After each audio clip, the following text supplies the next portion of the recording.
So what I'm asking you for is, since men actually have a specific duty based on just their genetics, the fact that they have a and are stronger than women to defend the nation, to give me the equivalent thing that women have.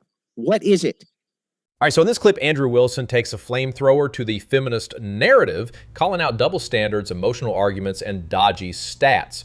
The woman he's debating tries to frame men as the main source of violence and evil, but Andrew Wilson shuts her down with hard facts, logic, and honestly just plain common sense.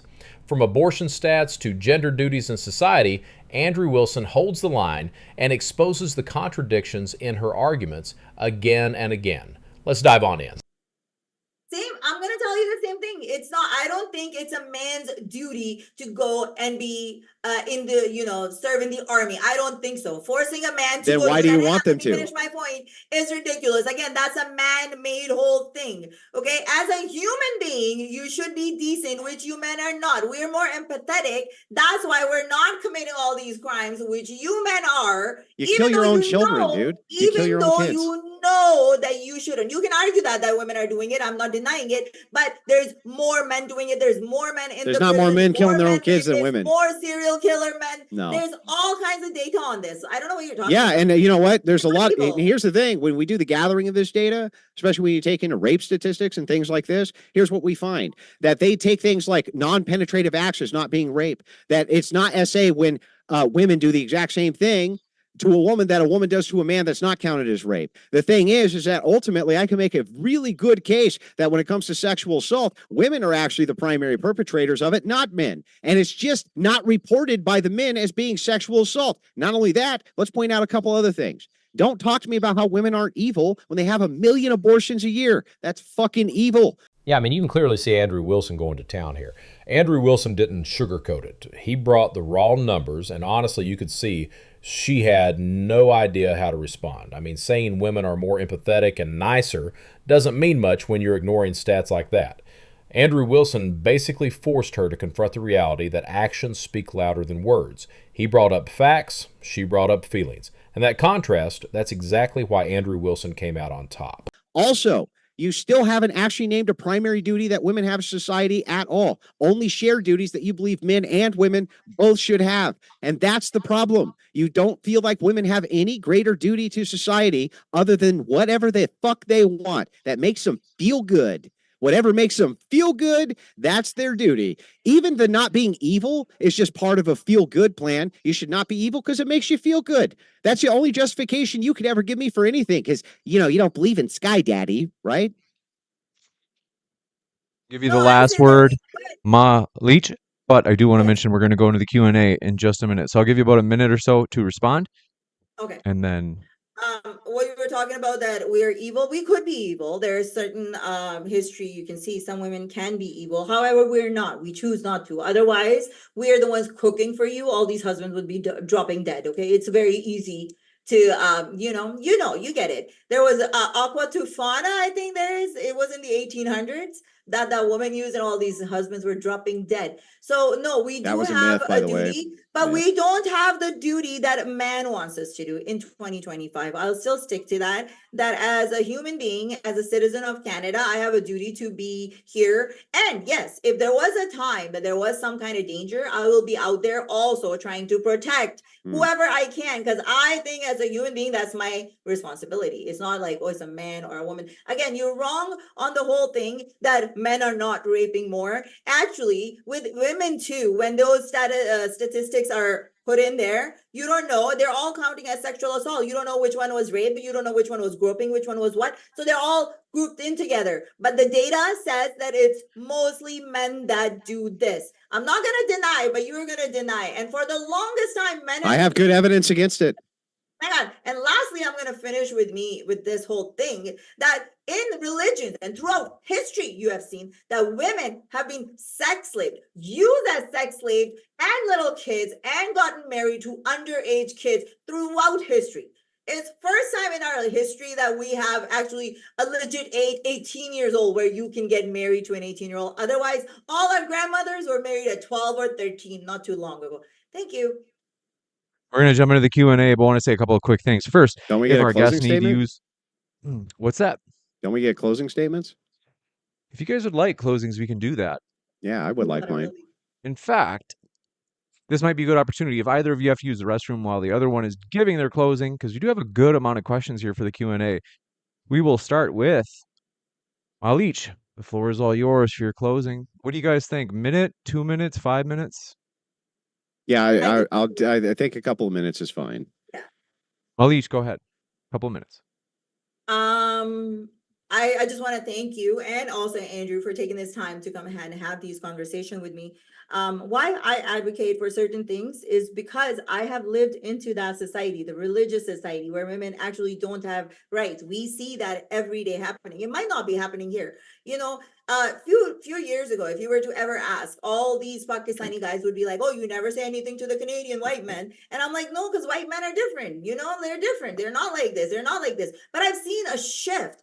In the past 3 years, and I dated somebody. And I've always dated white guys. And I was just like, I was looking at this man and I'm like, are you sure you're not Muslim? Are you sure you don't want to move to like Afghanistan with his mentality? So I'm just seeing this shift that is happening. And it is not good. Like, I totally believe there should be a little balance. White women do go nuts. Like, I'm not going to lie. They tell me that I'm Islamophobe because I'm criticizing Islam.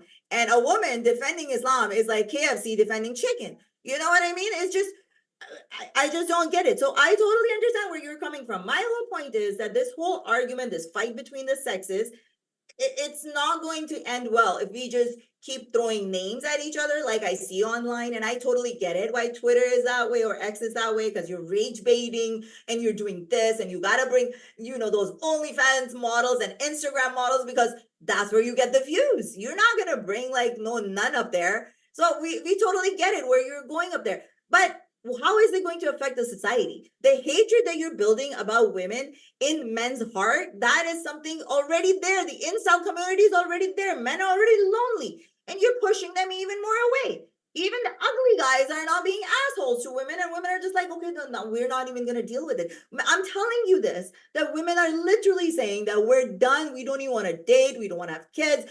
And I don't think that is a good thing. That is not a good thing for the society. What we need to do is we need to have more of conversations and not take like literally human rights away. You can't control anyone.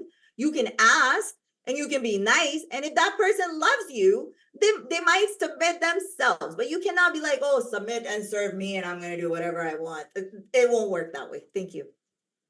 It's really funny. She says it won't work that way, and then says, "But in my country of origin, it works that way just fine." Right? Literally works that way, and there's nothing they can do about it. It doesn't work. It doesn't well, work. It's working right this second. It is a country, and they do it, and there's nothing you can do about it. We'll give it to two. What are you going to do about it? You can't do anything. You just come to the West, where Christians are very gracious to you, and you shit all over them. Anyway. Thing is back to the. It's my closing, lady. It's my closing. I didn't interrupt your closing. Don't interrupt my closing statement. You have to give. Don't interrupt my closing, lady. Shitting over Christians. Don't put words in my mouth. You did. You called it Sky Daddy. You called it Sky Daddy. Don't pretend you're not shitting on Christians. Sky Daddies. Why do you give me a break? I'm calling Allah Sky Daddy. Yeah, you meant some other Sky. When you say you believe in Sky Daddy, you think I think you're referencing the Islamic God. That's some real high IQ shit there. Anyway, so my closing statement. We'll just go through it. Yes, men do all the infrastructure jobs. She was completely wrong on that. I have the stats in front of me. It's not even close. There's been an estimated 63 million abortions to date. I think it's actually probably significantly higher than that. When she says women aren't evil, that's hilarious. 9 out of 10 kids in juvenile facilities report essay and say it was perpetrated by a female staff member. 68% of maltreated children are abused by female caregivers. Women are more likely to abuse when they have power overwhelmingly in comparison to men. I have stat after stat after stat refuting this. This woman is out of her mind with this stuff. She doesn't understand what she's even talking about. Yeah, and that part really showed the heart of it all. Like Andrew Wilson kept asking her for something specific. Some clear duty that women have like men do, especially when it comes to stuff like national defense. And she just danced around it. Every time she tried to flip it back, Andrew Wilson was already 10 steps ahead. Honestly, her argument was falling apart, and Andrew Wilson just kept calmly pointing out every contradiction. It was like watching someone try to argue with Google, man. Also, when I asked her, do women have any greater duty, which is on par to conscription, that men would have to go and defend the nation, she couldn't do anything but give me shared duties. And then she switched her argument twice. First, she said, I do believe that men should go and defend us from bad men. They have a duty to do that. And then she switched it and said, no, no, no, no, no. I mean, I would go fight on the front lines with men too. It's like, come on, you ain't fighting over anything except what type of blush to get next week. Also, let's point out a couple of other interesting facts, right? As we went through this debate or refuted basically every single argument that she had. She never refuted any of mine. She did agree with me that suffrage needs to be limited. Then she backed up on that view when she realized the implications of it, right? Feminism has been a massive failure. She can't even make any prescriptive claims for what's good to society except to say and appeal to men and say, if you were just nicer to us, we would do more stuff for you. But when we started to hone in on that, she also said, no, actually children are a liability. Very antinatalist position. Actually, children are a liability. So women are checking out. It has nothing to do with whether or not they're mistreated by men. She says, actually, ugly men are treating women good and they still just check out. So she contradicts her position every 5 seconds. There's no consistency from this woman at all on her own positions. She never refuted my arguments. She never showed how her society is better than the one we came from. And also, when we moved back and I showed her in mental illness factors that you had way more well-adjusted children just going back 60 years ago and 70 years ago than you do right now in these two-parent households, that contradicted her statement of the abuse of the mother. You know what I mean? It's just one contradiction after another. All right, I yield. We're going to jump into the Q&A. Thanks for your questions, folks. This first one coming in from Cole Marshall says, easy, Andrew W. Thank you for hosting, Andrew. And thank you, Andrew, for all of the great content. Thanks for your kind words, Cole. Appreciate your positivity. Emperor Fat Ass Dog says, Malich, what rights do women not have that men do have in Western countries? At the end of the day, Andrew Wilson didn't just debate, he demolished. From calling out emotional manipulation to exposing false stats, Andrew Wilson kept it cool, factual, and consistent. The feminist guest? She relied on generalizations and flip-flopped constantly. This wasn't just a shutdown, it was a master class. Respect to Andrew Wilson for holding the line and keeping it real.